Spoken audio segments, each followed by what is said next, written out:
अगर बिहार में देश की सबसे अच्छी शिक्षा व्यवस्था बनानी है तो करीब करीब 5.5 लाख करोड़ रुपया खर्च होगा।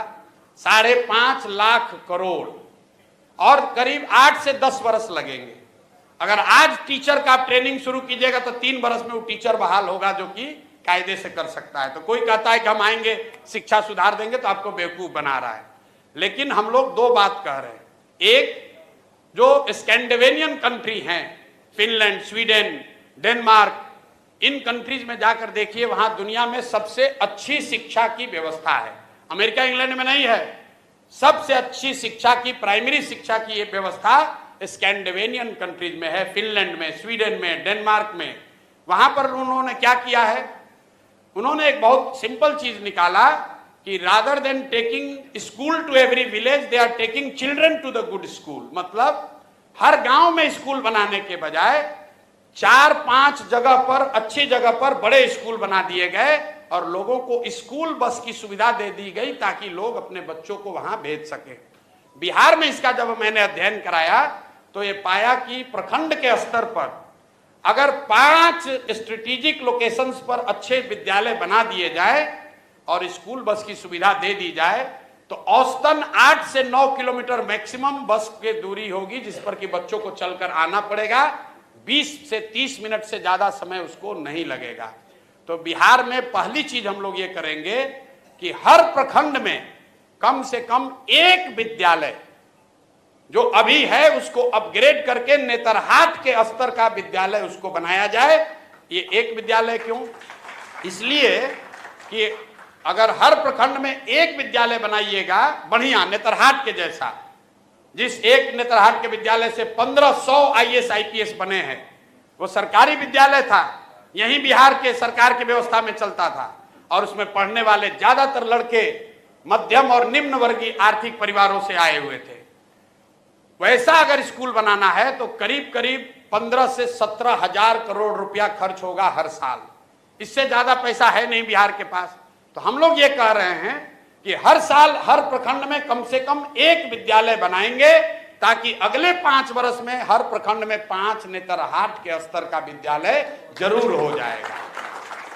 दूसरी बात, हम अगर 5 वर्ष में शिक्षा सुधारेंगे, आपका लड़का 6वां में है, 8वां में है, आप कैसे सुधरिएगा? आपका समय तो निकलता जा रहा है। उसके लिए हम लोगों ने कहा कि जैसे ही सरकार बनेगी तो गरीब लोगों को यह सुविधा दे दी जाएगी कि अगर आप चाहें तो आप अपने बच्चे को प्राइवेट स्कूल में भेजिए और प्राइवेट स्कूल का रेगुलेटेड फीस सरकार की ओर से भरा जाएगा। मतलब कई आदमी कोई समझ में नहीं आ रहा है, कह रहा भैया तो सब तो प्राइवेटे में भेज देगा। बिल्कुल नहीं भेजेगा। ये अमेरिका में या कई देशों में ये व्यवस्था लागू है। जब आपका बच्चा होता है आपको मिलता है दोनों ऑप्शन, प्राइवेट में पढ़ाओगे कि सरकारी में पढ़ाओगे। ज्यादातर लोग सरकारी में पढ़ाना चाहते हैं। आपसे अभी पूछेंगे कि आपका लड़का साइंस कॉलेज में पढ़ेगा कि पटना में प्राइवेट कॉलेज में पढ़ेगा, आप कहिएगा भैया साइंस कॉलेज में नाम लिखवा दीजिए। आपसे पूछेंगे कि PMCH से मेडिकल करना है कि रमैया से करना है, आप कहे भैया PMCH में हो जाए तो रमैया क्या करने जाएगा। क्यों? क्योंकि सरकारी जो मेडिकल कॉलेज है, साइंस कॉलेज है, वो किसी प्राइवेट कॉलेज से उसका स्तर ऊपर है। तो ये सच्चाई नहीं है कि अगर आपको ऑप्शन मिल जाए तो सब आदमी प्राइवेट में जाएगा।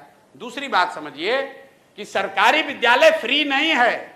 ये आपको हमको लगता है कि ये फ्री है।